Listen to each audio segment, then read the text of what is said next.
विधानसभा चुनाव से पहले कांग्रेस ने 4 कार्यकारी अध्यक्ष नियुक्त किए थे। ये 4 कार्यकारी अध्यक्ष थे हर्ष महाजन, राजेंद्र राणा, पवन काजल और विनय कुमार। इन नामों से स्पष्ट था कि संगठन में हॉली लॉज को तवज्जो अधिक है। आज इन 4 कार्यकारी अध्यक्षों में से 3 पार्टी छोड़ चुके हैं। पार्टी ने फिर से प्रदेश में 2 नए कार्यकारी अध्यक्ष नियुक्त किए हैं। ये है संजय अवस्थी और चंद्रशेखर। कांग्रेस में संतुलन का तराजू किस तरफ अधिक झुक रहा है अब भी स्पष्ट है। संजय अवस्थी सीएम सुक्खू के बेहद करीबी है। ये वो नेता हैं जिन्हें सुक्खू का हनुमान कहा जाता है। दूसरी तरफ चंद्रशेखर भी सुक्खू के ही करीबी माने जाते हैं। सियासी चश्मे से देखें तो लोकसभा चुनाव से पहले इन नियुक्तियों के कई मायने हैं। समझा जा सकता है कि इस दफा चुनावी चौसर के खेल में सुक्खू के सिपाहियों पर दारोमदार अधिक होगा। रणनीति भी इनकी और चाल भी इन्हीं की होगी।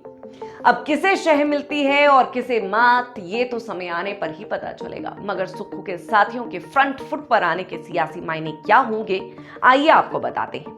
नमस्कार, मेरा नाम है सुनैना कश्यप और आप देख रही हैं फर्स्ट वर्डिक्ट मीडिया। क्रिकेट की पिच से सियासी पिच तक अवस्थी बेहतरीन पारी खेलते नजर आ रही हैं। पहली बार 2012 में अवस्थी ने अर्की विधानसभा सीट से चुनाव लड़ा था, पर तब अवस्थी को हार का सामना करना पड़ा था। फिर स्वर्गीय वीरभद्र सिंह के निधन के बाद अर्की विधानसभा सीट पर हुए उपचुनाव में संजय अवस्थी मैदान में उतरे और पहली दफा जीत हासिल की।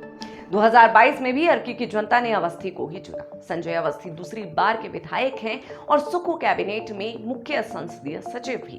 अब कार्यकारी अध्यक्ष बनाए जाने के साथ साथ अवस्थी को चुनाव के लिहाज से भी कई महत्वपूर्ण जिम्मेदारियां सौंपी गई है। इसके अलावा चंद्रशेखर मंडी से कांग्रेस के इकलौते विधायक हैं। चंद्रशेखर पहली दफा धर्मपुर विधानसभा सीट से विधायक बने हैं और उन्हें भी कार्यकारी अध्यक्ष बनाया गया है। ये दोनों ही सीएम सुक्खू के भरोसेमंद नेता हैं। एक कहावत है जो आपने भी कई बार सुनी होगी कि दूध का जरा छाछ भी फूक फूक कर पीता है। यानी अब सीएम सुक्खू अपने करीबियों पर ही विश्वास कर आगे बढ़ना चाहते हैं और इस समय हाईकमान भी सुक्खू के सिपाहियों पर ही भरोसा करता दिख रहा है। दरअसल बीते कुछ समय में जो भी सियासी घटनाक्रम हिमाचल प्रदेश की सियासत में घटा है, उसमें ये तो स्पष्ट हो गया था कि कांग्रेस एकजुट कम और अनेक गुट ज्यादा थी। 40 विधायकों वाली कांग्रेस सरकार अब 34 विधायकों वाली रह गई है। जिन्हें जाना था वो चले गए और अब जो रह गए हैं वो एकजुट होने का दावा कर रहे हैं।